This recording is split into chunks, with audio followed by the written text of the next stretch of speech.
নতুন সভাপতি নির্বাচনের প্রক্রিয়া এবার শুরু করলো বিজেপি। কারণ সভাপতি কে হবেন বা কবে নাগাদ নির্বাচন হবে এই বিষয়টা নিয়ে কিন্তু বিজেপির কর্মী সমর্থকদের মধ্যে এক প্রকার এই বিষয়টা নিয়ে বহু প্রশ্ন রয়েছে। তবে অবশেষে যে আপডেট পাওয়া গেছে যে নতুন সভাপতি নির্বাচন করার প্রক্রিয়া কিন্তু এবার শুরু করে দিয়েছে বিজেপি। তবে ভোটাভুটি এড়িয়ে কি এবার সভাপতি নির্বাচন করতে পারবে বিজেপি, নাকি ভোটাভুটির মধ্য দিয়ে এই নির্বাচন প্রক্রিয়া চলবে? সভাপতি নির্বাচনে যদিও এই মুহূর্তে সক্রিয় সংঘের প্রভাবশালী নেতারা।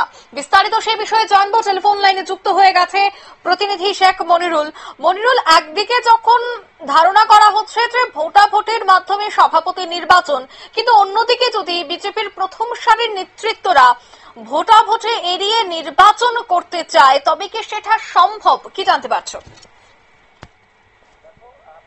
বলা হয়েছিল যে সেপ্টেম্বরের প্রথম সপ্তাহ পর্যন্ত জেপি নাড্ডার মেয়াদকাল বৃদ্ধি করা হয়েছে, অর্থাৎ বিহার নির্বাচনের আগেই, কিন্তু অনেক আগেই অবশ্য জেপি নাড্ডার কিন্তু মেয়াদকাল শেষ হচ্ছে।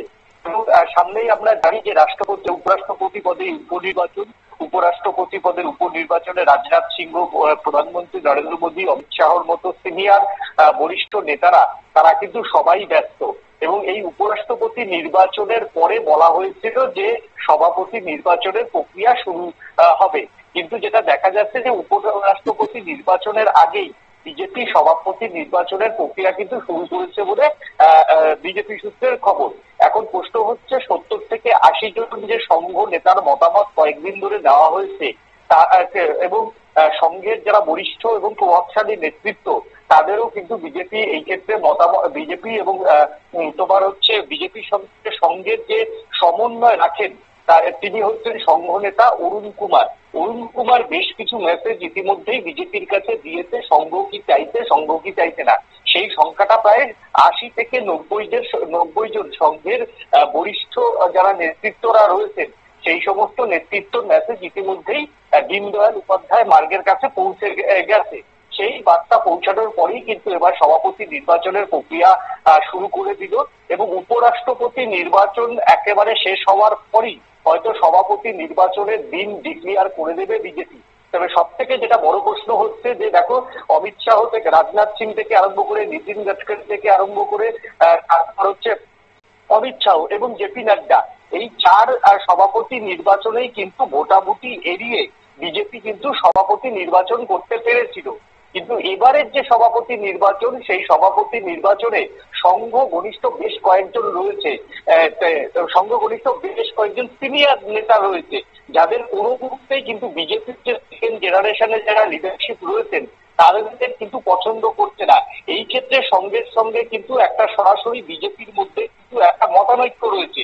আর এই মতানৈক্যর মধ্যেই কি এবার যে যার নাম সব থেকে বেশি উঠে আসছে তিনি কি প্রার্থী হবেন, এই প্রশ্নই উঠছে।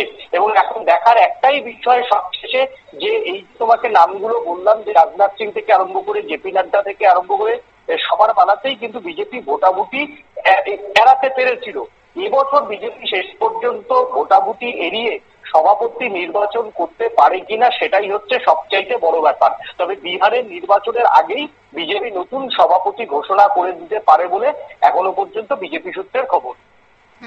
ধন্যবাদ। অর্থাৎ ভোটাভুটি এড়িয়ে এবার বিজেপি তার সভাপতি নির্বাচন করতে পারে বা সভাপতির নাম প্রকাশ করতে পারে, এমনটাই কিন্তু এখনই জল্পনা কল্পনা চলছে। কিন্তু সবটাই সময় বলবে, কারণ আগেই বলা হয়েছিল যে এই চলতি মাসে বা সেপ্টেম্বরের মধ্যেই সভাপতির নাম প্রকাশ করা হবে। তবে যেহেতু সময় এবার এগিয়ে এসেছে, সেক্ষেত্রে প্রক্রিয়ার মাধ্যমে এই নির্বাচনটা হয় সেটাই দেখার, এবং কার নাম অবশ্যই চূড়ান্ত হয়। নিয়ে নিচ্ছে ছোট্ট একটি বিজ্ঞাপন বিরতির সঙ্গে থাকুন।